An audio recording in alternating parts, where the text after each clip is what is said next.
우리는 지난주에도 이 동일한 본문의 말씀을 대했습니다. 요한일서 3장 1절로 10절까지였죠.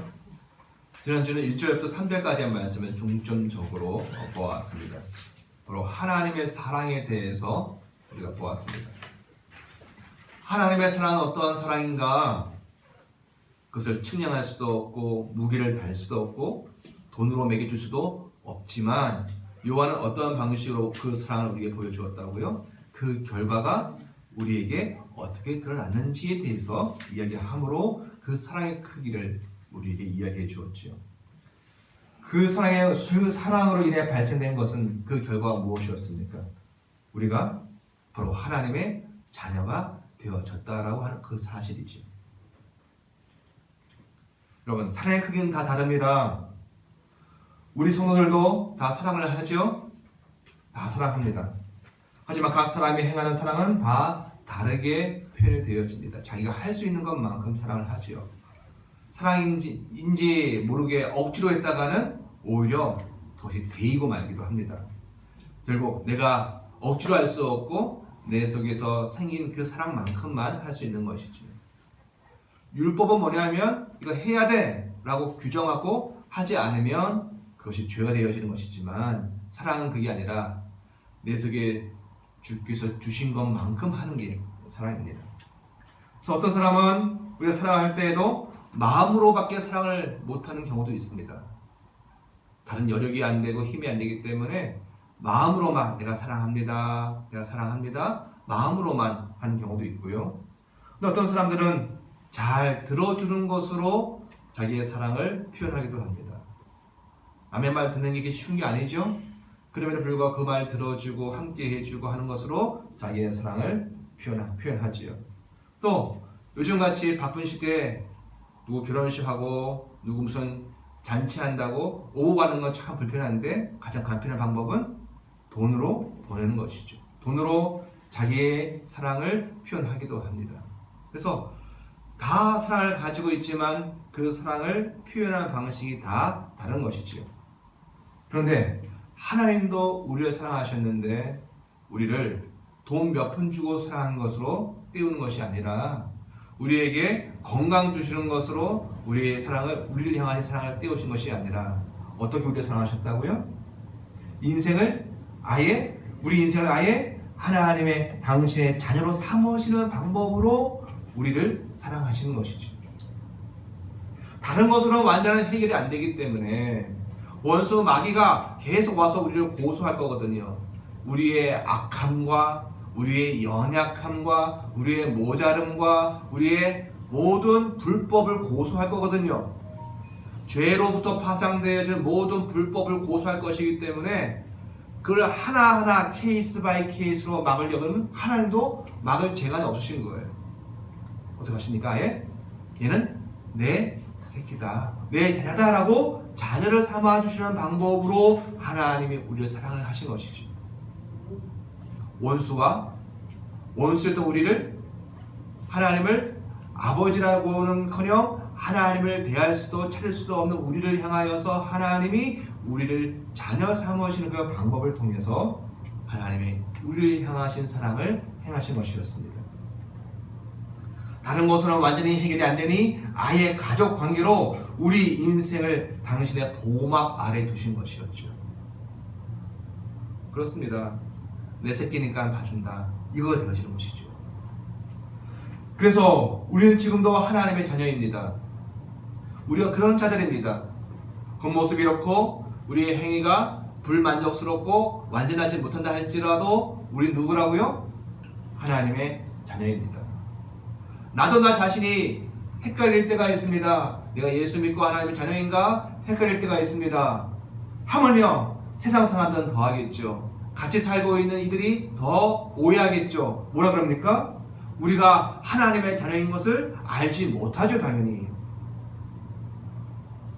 그것을 알지 못하지만, 세상 사람들은 그것을 알지 못하지만 아는 자가 있습니다. 누가요? 100% 하나님이시며 100% 사람 되신 예수께서 나를 위해서 십자가에서 죄와 형벌을 받으심으로 말미암아 우리의 모든 죄가를 다 용서하셨다라고 하는 이 사실로 거듭난 자들은 이 사실을 압니다. 내가 하나님의 자녀이고 또 함께 있는 자들이 그 고백을 하는 자들이 바로 하나님의 자녀이라는 사실을 아직 약하고 아직 문제가 있고 하더라도 신분 자체는 하나님의 자녀가 되어지는 것이죠. 우리는 때로 참 악합니다. 때로는 못되게 살기도 하고요. 우리의 말과 표정과 삶이 사람들한테 참 불편함을 주기도 합니다. 그럼에도 불구하고 우리가 놓칠 수 없는 것은 내가 하나님의 자녀라고 하는 그 사실은 변개할 수가 없는 것이지요. 바로 그렇습니다. 그 사실을 믿는 자는 하나님의 자녀가 되었지요. 이 대한민국이라는 이 나라에도 참 많이 있습니다. 누가요? 그 하나님의 자녀라는 신분을 가진 자들이 꽤 많이 있습니다. 세상 사람들은 신자의 정체를 알지 못하지요. 그러나 그럼에도 불구하고 우리의 진짜 신분은 하나님의 자녀로 이 세상 속에서 저들과 그냥 같이 살아주는, 같이 업을 하고 같이 일을 하고 같이 살아줄 뿐입니다. 그러나 우리의 본분은, 우리의 신분은 하나님의 자녀이지요. 세상 사람들은 우리를 뭐라고 합니까? 교회 다니는 사람이라고 이해하지요.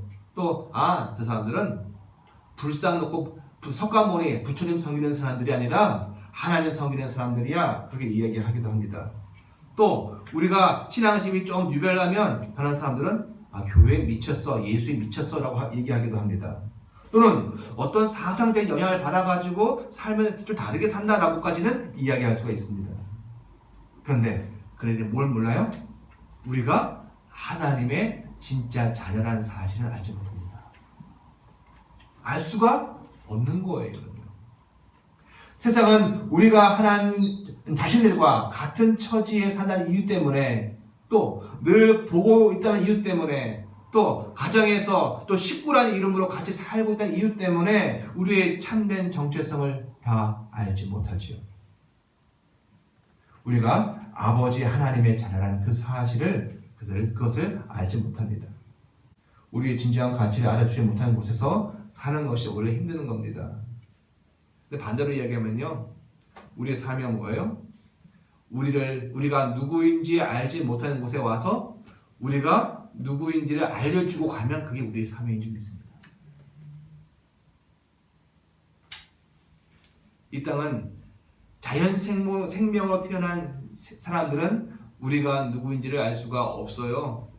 근데 어느 날 저들이 우리가 누구인지를 알게 되어져요.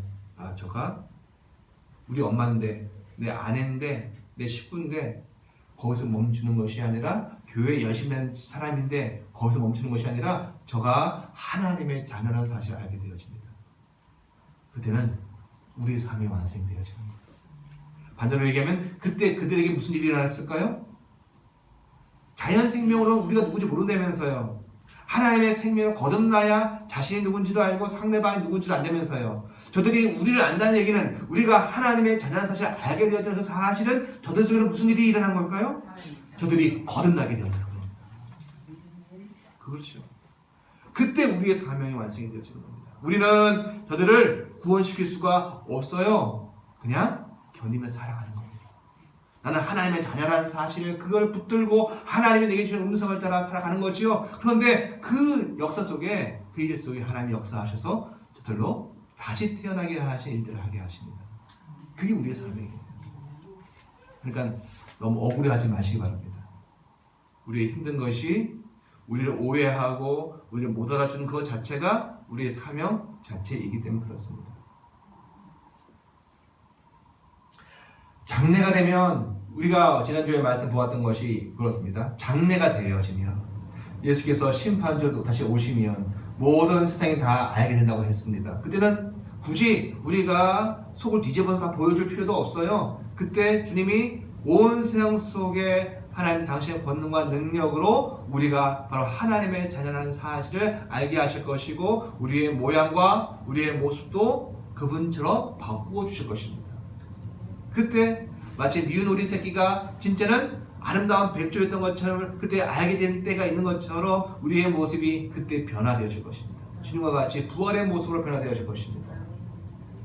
그때는 우리가 하나님의 자녀는 이 사실이 더 이상 우리끼리만 이야기되어지고 우리끼리만 아는 이야기가 아니라 천하 만민 모든 이들이 저는 하나님의 아들이었구나. 저는 하나님의 자녀였구나. 이 사실을 알게 되어지죠. 하나님의 자녀이니 우리가 누구의 모습을 닮고 있을까요? 그때나 지금이나 하나님 그분을 닮고 있는 것이죠. 아멘. 이것이 오늘 우리가 이 땅에서 아무리 힘든 세상살이 속에서도 우리를 이해해 주지 못하는 숱한 사람들의 관계 속에서도 숱한 어려움과 문제 속에서도 나 자신을 포기할 수 없는 이유, 바로 여기 있는 줄 믿습니다. 성경이 이렇게 말씀하죠. 그가 나타나시면 우리가 그와 같을 줄 아는 것은 그의 참 모습 그대로 볼 것이기 때문이다라고 말씀합니다. 여러분, 하나님의 자녀의 이 말은요, 그냥 멋지게, 별 할 말은 없지만 멋지게 이야기하고 할 때 쓰는 그런 미사어구가 아니지요. 아버지가 하나님이 되시니 우리도 하나님 그분과 같은 모습으로 바뀌어진다는 이야기입니다. 언제요? 전날에 장래에 그렇다고 하고 오늘 이 순간에도 그 하나님을 배우게 되어지면, 순간순간 배우게 되어지면 우리도 여기서 변화되어지고 알아되어지고 그렇게 나아가는 것이죠.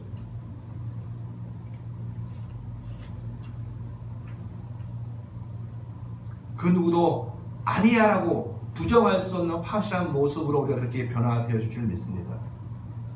이런 겁니다. 하나님의 사랑 때문에 너희는 하나님의 자녀가 되어졌다. 장래에 그 사실이 분명하게 밝히 드러날 것이다. 하나님께서 사람으로 또 인생들을 자녀 삼기를 결정하셨다. 이것은 결정되어지고 완성되어졌다라고 주께서 말씀하십니다. 그런데 오늘 이제 문제가 들어갑니다. 자, 우리 4절 한번 읽어보겠습니다. 4절입니다. 시작. 죄를 사하다 율법을 행하나니 죄는 율법이라. 아멘. 무슨 문제를 거론합니까? 죄의 문제를 거론합니다. 그러니까 3절에서 주를 향하여 이 소망을 가진 자마다, 즉 그 장나의 날에 우리가 그와 같이 변화되어질 것을 기대한 소망을 가진 자마다 그의 깨끗하심과 같이 자기를 깨끗하게 하느니라 라고 했는데, 이 문제는 뭐와 관련된 이야기입니까? 죄의 문제와 관련되어 있는 것을 이야기하고 있는 거예요. 바꿔 말하면, 자, 너와 장래에 그렇게 하나님의 자녀로 완전한 모습으로 바뀌어질 것이다. 그럼 지금 너는 그 죄 문제를 어떻게 할래? 라고 주께서 우리에게 물으시는 것입니다. 내가 죄를 짓지 않아도, 그럼 죄는 뭐라고요? 미워하고 약탈하고 빼앗고 다 죄죠. 그건 불법이고요. 죄는 하나님과 분리되어져 있는 것이 죄입니다. 그래서 죄가 뿌리라고 한다면은 불법은 그것에 대한 열매예요. 하나님과 교제가 없어지고 하나님과 단절되어져 있으면 수많은 불법들이 나오기 마련입니다. 그래서 저 세상의 사람들은 죄인이고 그래서 불법이 나올 수밖에 없는 것이고, 또 이 교회 안에서 예수를 믿고 하나님과 접붙여서 교제하고 연결되어진 자들은 죄인이 아니고 의인이 되어졌지만, 우리가 저 세상 속에서 살고 있기 때문에 수많은 영향을 받고 있기 때문에 순간순간 하나님과 교제가 끊기기도 하고, 하나님은 우리를 사랑하시지만 나는 그 하나님을 외면하기도 하기 때문에 수없는 불법이 우리 속에서 자행되기도 합니다. 그러니까는 현실 속에서 우리는 불법을 행해요, 안 행해요? 행할 수 있죠. 그것은 하나님과의 교제가 약화되어지기 때문에 그렇습니다. 어쨌든 그런데 이 죄의 문제가 결국 오늘 이 땅에서 사는 우리의 문제입니다. 사도 요한은 묻습니다. 그러면 너희 죄 문제는 어떻게 할래? 라고 묻습니다. 사실 하나님은 당신께서 하실 수 있는 모든 것을 다 하셨습니다. 뭘요? 원수되었고 사망에 처해져야 할 인생들을 당신의 자녀 삼으셨습니다. 내 새끼라고 해주신 거예요. 그런데 그렇게 가려면 내가 죄의 문제가 해결되어져야 하나님께 나갈 수 있는 거예요. 내 죄 문제가 해결되지 못하면은 그 강을 건널 수가 없어요. 하나님께 도달할 수가 없다는 얘기입니다. 하나님께 도달해야 그분이 내 새끼다 이렇게 뛰어날 수 있는 건데, 그분과의 간극이 있기 때문에, 죄의 문제가 있기 때문에 못 가는 것이죠. 그런데 그 문제는 그 사랑을 믿고 그분의 자녀가 되겠다고 하는 이들이 가지고 있는 죄의 문제는 어떻게 해결할 것이냐, 이 문제가 되어지는 것입니다. 당연히 큰 원칙에서는 그 죄를 제거해야 되겠죠. 깨끗하게 해야 합니다. 그래서 아까 말한 주를 향하여 이 소망을 가진 자마다 그의 깨끗하심과 같이 자기를 깨끗하게 한다 하는데 그건 우리의 마음의 소원이에요. 우리의 마음의 방향입니다. 당연히 목욕을 하듯이 내 죄를 깨끗하게 해야 하나님께 나아가고 그래야 하나님이 내 자녀 삼으신다라는 겁니다. 그런데 이 소망을 가지면 뭐합니까? 내가 주님의 자녀가 되어주고 싶고 또 주님께 가고 싶은데 나는 내 죄를 해결할 수가 있어요? 없어요? 없다는 이것 때문에 모든 인생 여기서 딱 막히는 거예요. 우리는 우리의 죄 문제를 해결할 방법이 없단 말입니다. 그래서 4절에 말하는 죄를 짓는 자마다 불법을 행한다는 것은 어찌 보면 남의 말이 아니라 오늘 우리의 이야기이기도 합니다. 왜요? 내가 죄 문제가 처리가 되어져야 하나님의 자녀의 이 보호막 안에 들어갈 수 있거든요. 우리가 착각할 수 있는 것은 죄의 문제 해결하고 하나님이 우리를 자녀 삼으신 것을 동일 사건으로 보는 경향이 있다는 거예요.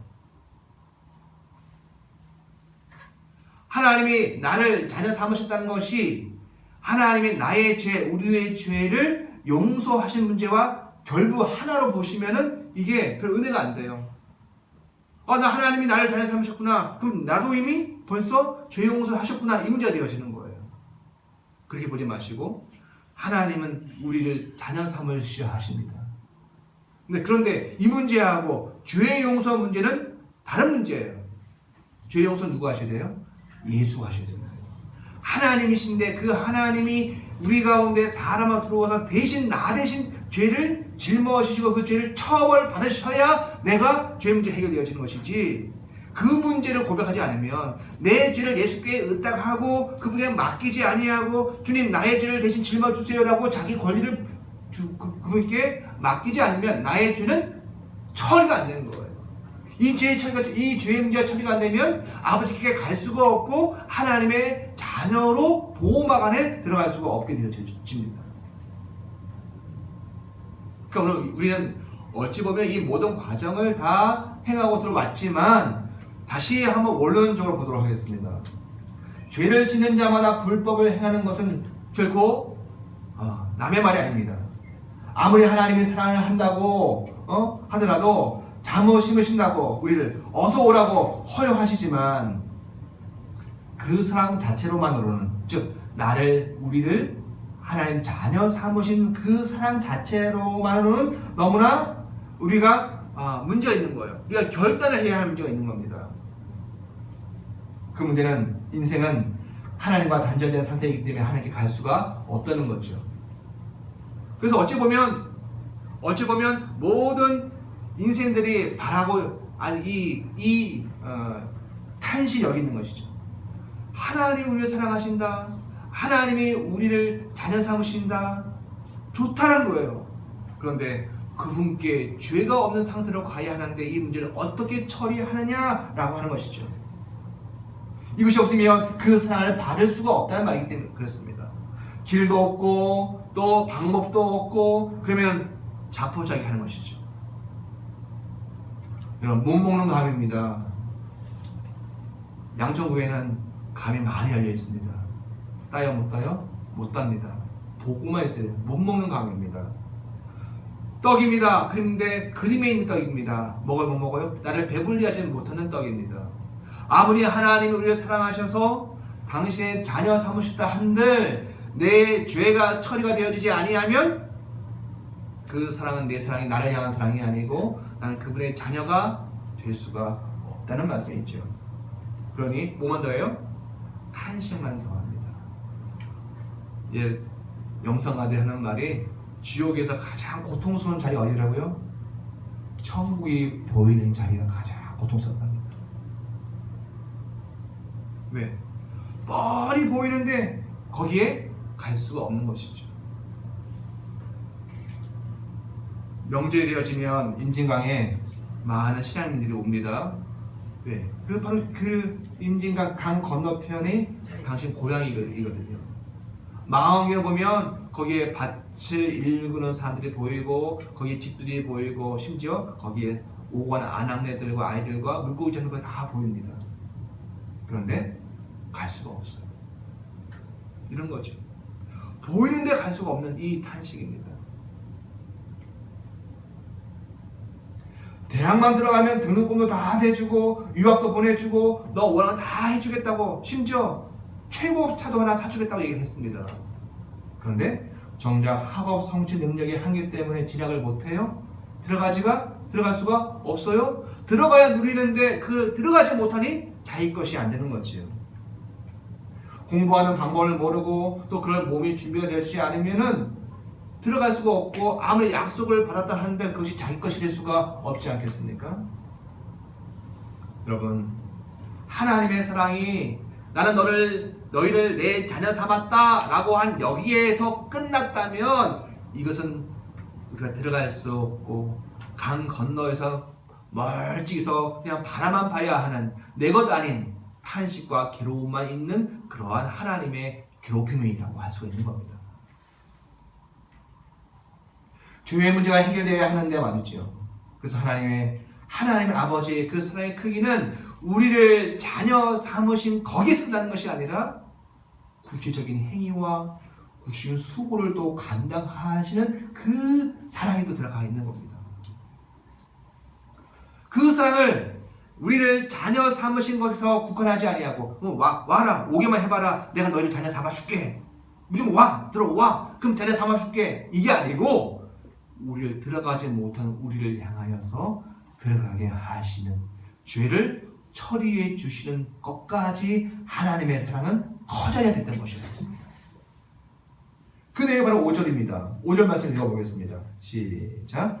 그가 우리 죄를 없애려고 나타나신 것은 너희가 안 하니 그에게 죄가 없느니라. 아멘. 하나님이 어디까지 낮아지셔가지고 사랑하신 거예요? 원수를 사랑하신 것뿐만 아니라 그를 자기 자녀 삼으신 것뿐만 아니라 심지어 죄를 용서하시기 위해 그분이 우리에게 들어오셔서 당신 자신을 나타내시는 굴욕까지 다 참으셔야 했던 것이었습니다. 하나님은 영이시라고 우리 고백을 하죠. 그 영이신 그 하나님이 뭐가 되셔야 되는 거예요? 사람이 육이 되셔야 되는 거예요. 우리의 죄의 문제를 해결하기 위해서는 죄 없는 그분이 하나님이 인간이 되셔서 우리와 함께 사시다가 우리의 죄의 문제를 처리해 주셔야만 가능하기 때문에 하나님은 무소부재하시고 그 어느 것에도 제한받지 아니하시고 하는 그분이 작은 한 평도 안 되는 인간의 몸에 당신을 담으셔야 하는 것이었습니다. 우리는 어린아이들이 빨빨대고 막 돌아다니죠. 홍대도 가고 대학로도 가고 막 가고 자유롭게 삽니다. 젊은 친구들이. 근데 그 친구들을 방 안에 한번 가둬두고 보십시오. 그게 즐거움입니까? 괴로움입니까? 괴로움이죠. 아니 스마트폰을 뺏어야겠습니다. 그 안에 두면 정말 힘들어할걸요? 그 자유를 모두 다 상실했기 때문에 그렇습니다. 그런데 하나님이 선택하신 사람이 뭐라고요? 그 자유로우신 영이신 하나님이 사람의 몸으로 국한되어져서 시간과 공간의 제약을 받으시고 이 피조물 속에 들어오셔서 당신이 창조하신 그 피조 세계 속에서 또 통치를 받으셔야 하고 영향을 받으시는 그 자유를 잃어버린 모습으로 오셔야 하는 것이었어요. 이것이 하나님의 크기입니다. 사랑의 크기입니다. 하나님의 사랑이 우리 속에 실현되어지기 위해서는 실효되어지려 하죠. 실효되기 위해서는 우리 인생에게 적용되어지게 하기 위해서는 하나님의 행하신 두 번째 사랑은 바로 하나님이 세상 속으로 인간이 되어 들어오시는 것이었습니다. 그것을 우리 본문에서 뭐라고 표현해요? 나타나신 것이라고 표현을 하지요. 왜요? 당신을 과시하시기가 아니고 우리 죄를 없애려고. 내가 너희와 동일한 육이다. 그러니 너희 육에 있는 모든 죄악을 내 육에 담겠다라고 하신 거예요.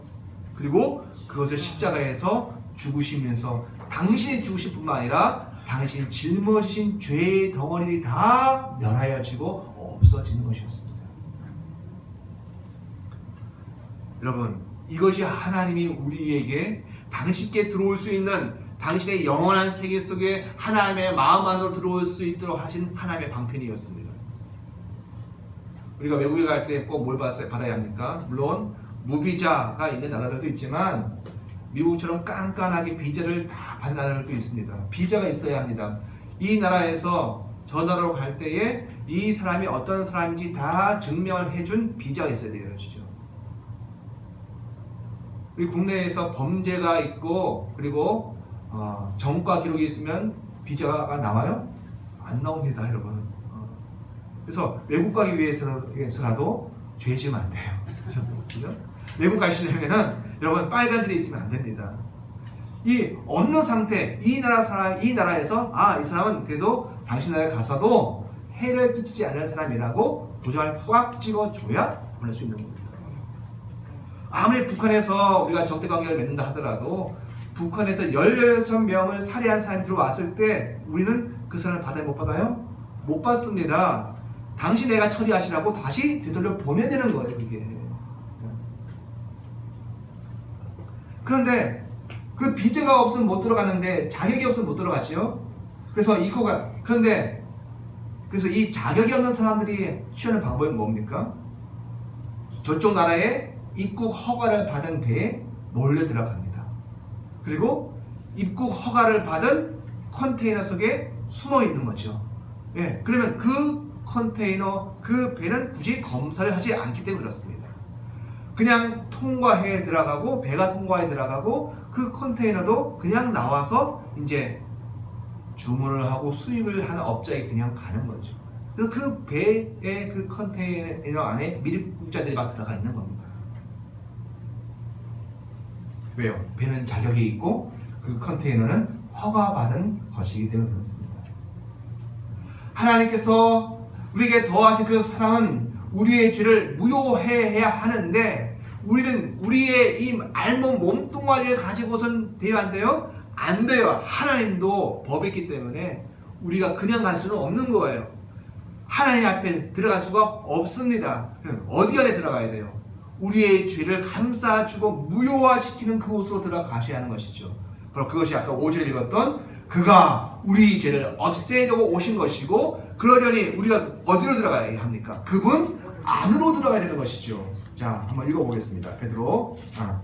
요한일서 3장에 6절 한번 읽어보겠습니다. 그러니까 5절, 6절 다시 연달아 읽겠습니다. 시작. 그가 우리 죄를 없애려고 나타나신 것은 우리가 아나니 그에게는 죄가 없느니라. 그래서 죄 없는 그 상태, 그래서 하나님이 처단하지 아니하는 상태가 누구밖에 없어요. 그분밖에 없는 거예요. 그러니 우리에게 6절에 뭐라 이야기합니까? 시작. 그 안에 거하는 자마다 범죄하지 아니하는, 범죄하는 자마다 그를 보지도 못하고 그를 알지도 못하느니라. 중요한 건 앞에 있죠, 그죠? 어디 안에 들어가라? 그분 안에 들어가라는 거예요. 예수 안으로 들어가라는 겁니다. 그분 안에 들어가면 우리의 죄가 다 무효 처리되어집니다. 아무리 엑스레이를 찍고 아무리 검색을 해도 우리의 죄가 하나님 앞에 고발하지 않는다는 거예요. 왜? 예수 그분이 우리를 감싸시고 우리를 보호하시기 때문에 그렇습니다. 구약의 성막으로 이야기하면 성막 안에 율법책이 있죠, 그죠? 율법책은 고소를, 죄를 고소하는 겁니다. 이 자가 이런 죄를 지었다라고 고소를 합니다. 그런데 그 시은 자 위에 양의 피를 깝니다. 왜 깔아요? 그 피가 막아주는 거거든요.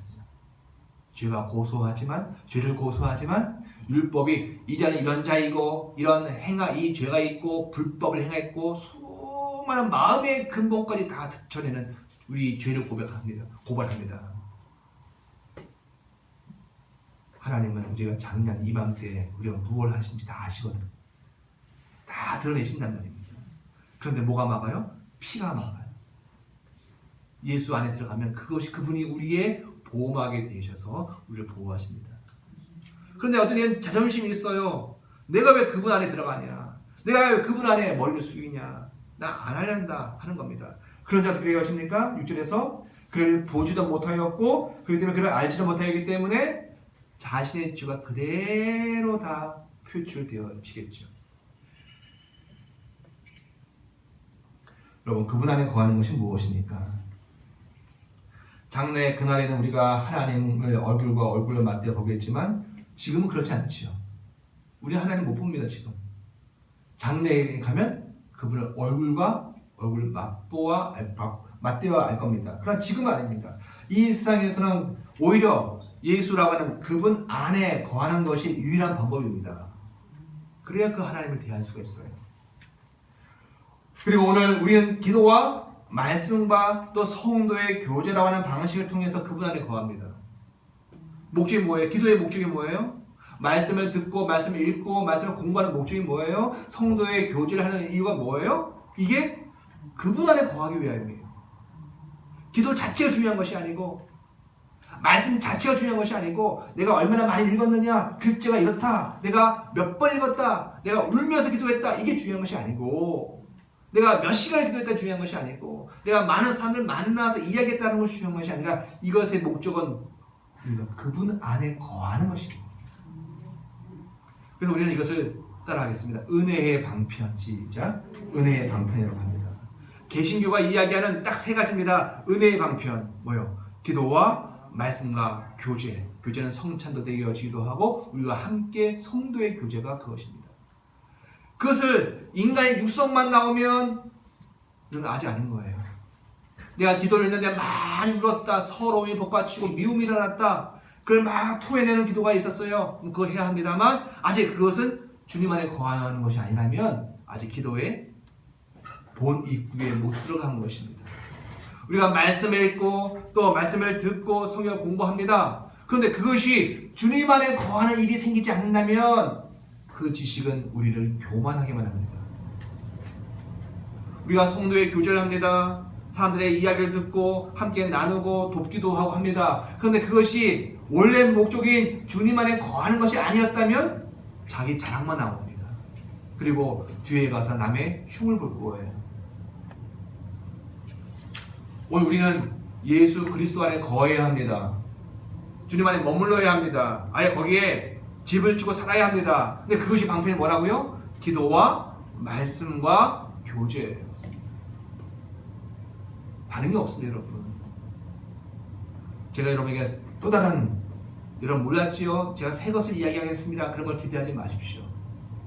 이것밖에 우리가 주님 안에 거할 방법이 없습니다. 여러분 기도하고 계십니까? 말씀이 여러분 속에 능력을 일을 하고 계십니까? 여러분 속에 성도의 교제가 우리가 김장을 하더라도 그 일함을 통해서 일 자체보다도 우리가 정말로 서로를 들을 수 있는 교제가 있느냐, 이 문제이거든요. 그 교제를 하고 있느냐, 그것입니다.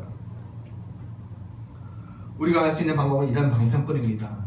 아직은 방편만 가지고 우리는 그리스도 안에 들어가고 그 한계 속에서 하나님을 배웠습니다. 그때 우리의 모습이 조금씩 배운 것만큼, 우리가 주님을 배운 것만큼 우리의 모습이 바뀌어져서 우리가 하나님의 자녀라는 것들이 드러날 것입니다.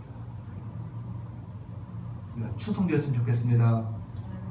늘 주님 안에 거함으로 주님 안에서 이 기도와 말씀과 교제 속에서 하나님을 배웠고, 그런 말로 말미암아 우리의 신분, 약속받은 그 신분, 하나님의 대한 신분이 지금 이 현 세계 속에서 자꾸 열려지고 보여지길 원합니다.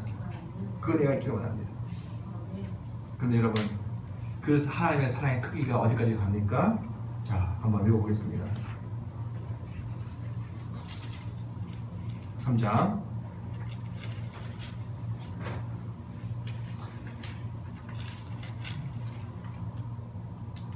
우리 7절부터 읽어보고요. 7절, 8절, 9절입니다. 시작. 자녀들아, 아무도 너희를 미혹하지 못하게 하라. 의를 행하는 자는 그의 의로심과 같이 의롭고 죄를 지는 자는 마귀에 속하나니 마귀는 처음부터 범죄합니다. 하나님의 아들이 나타난 것을 마귀의 일을 멸하려 하십니다. 하나님께로부터 난 자마다 죄를 짓지 아니하나니 이는 하나님의 씨가 그의 속에 거함이요 그도 범죄하지 못하는 것은 하나님께로 났습니다. 아멘. 성도 여러분, 하나님께서 우리에게 또 이같이 말씀하십니다. 여기 마지막에 너희를 미혹하지 못하게 하라. 이 말은 무엇일까요? 글자로 미혹하지 못하게 하라, 유혹하지 못하게 하라 이렇게 되어 있습니다. 근데 문맥으로 이야기하면은 내가 하나님의 자녀라는 사실을 놓치지 않는 겁니다. 내가 주님 안에 거하는 것을 포기하지 않는 겁니다. 옆에 사람들 말합니다. 야, 기도 그렇게 해 무슨 소용이 있니? 그렇게 말씀 읽는다고 예배한다고 그렇게 교회 성도들 챙기고 그렇게 교제한다고 뭐가 달라지니? 별거 없더라. 다 그렇게 얘기해서 우리의 마음 흔들어 겁니다. 너가 하는 것이 아무 쓰잘데기 없다. 느헤미야에서 이야기하듯이 너희 하는 모든 일들이 그렇게 성벽을 쌓아도 여우 한 마리, 작은 한 마리가 올라가도 폭삭 무너질 그런 것밖에 되어지지 않을 것이다라고 우리의 마음을 흔들어 놓을 겁니다. 여러분, 세상에 뭐가 있어요? 미혹하는 자가 있습니다. 우리가 하나님을 배웠고 그리스도 안에 거하고 또 기도와 말씀과 교제에 힘쓰려 하는 이것을 방해하고 의미 없다는 것으로 우리를 방해하는 미혹하는 자가 있습니다. 그게 8절에 얘기하는 마귀입니다. 그렇죠? 아마 여러분 한 주간 사시면서도 우리의 정체성이 흔들렸다는 것은 미혹하는 자, 마귀의 역사가 분명히 있는 것이었죠. 그럼에도 불구하고 다시 한번 9절을 읽으면요. 시작. 하나님께로 난 자마다 죄를 짓지 아니하느니라. 그 근거와 이유가 내게 있지 않습니다. 시작. 이는 무엇이요? 하나님의 씨가 그의 속에 거하며 그도 범죄하지 못하는 것은 하나님께로 났습니다. 말씀하십니다. 뭐가 있어요? 하나님의 씨입니다. 여러분. 예수 믿으면서 내 안에 들어온 씨가 있어요. 하나님의 씨입니다. 우리는 그것을 하나님의 영이라고 표현하기도 하고 하나님의 생명이라고 표현하기도 합니다. 그 생명은 이 내 안에서 결코 우리를 마귀에게 빼앗기게 하지 않습니다. 우리로 범죄하지 않게 합니다. 우리로 우리의 신앙을 지키게 합니다. 우리는 그분을 성령이라고 얘기합니다. 여러분, 하나님의 사랑의 크기가 어디까지라고요? 자녀 삼으실 뿐만 아니라 죄 용서하기 위해 사람 오실 뿐만 아니라 심지어 내 속에 하나님의 씨로 심겨지신 성령이 바로 오시기까지 하나님의 사랑은 그 크기가 이렇게 크지 않습니까? 결국 그분이 일하십니다. 마지막 한 점 읽고 마치겠습니다. 11절입니다. 시작. 우리는 서로 사랑할지 이는 너희가 처음부터 들은 소식이라. 아멘. 오늘 하나님의 사랑의 크기에 대해서 이야기하는데 그 크기는 어디까지 갑니까? 우리를 어떠한 존재로요? 뭐 할 수 있는 존재로까지요? 사랑할 수 있는 존재로까지 우리를 이끄시는 분이십니다. 성경 전체 맥락에서 사랑은 누가 하는 거예요? 우리가 먼저 하나요? 아니요. 하나님이 하시는 우리 사랑입니다. 하나님께 사랑받은 자만이 또한 사랑할 수 있게 됩니다. 그런데 이 말씀을 들으면요, 우리가 모아주는 자, 아가페라고 하는 사랑을 할 수 있는 자로 불려줬고 능히 그것을 하게 하신다는 겁니다. 누구처럼요? 하나님처럼. 왜요? 우리가 하나님의 자녀입니다. 여러분, 우리의 존재가 이런 존재입니다. 하나님이 그토록 그 크신 사랑으로 우리를 완성하십니다. 일에 믿는 일에 실패하지 않으려는 우리가 되어지기 원합니다. 기도하시겠습니다. 아버지 하나님, 네, 감사드립니다. 우리 속에 하나님의 사랑이 와 있습니다.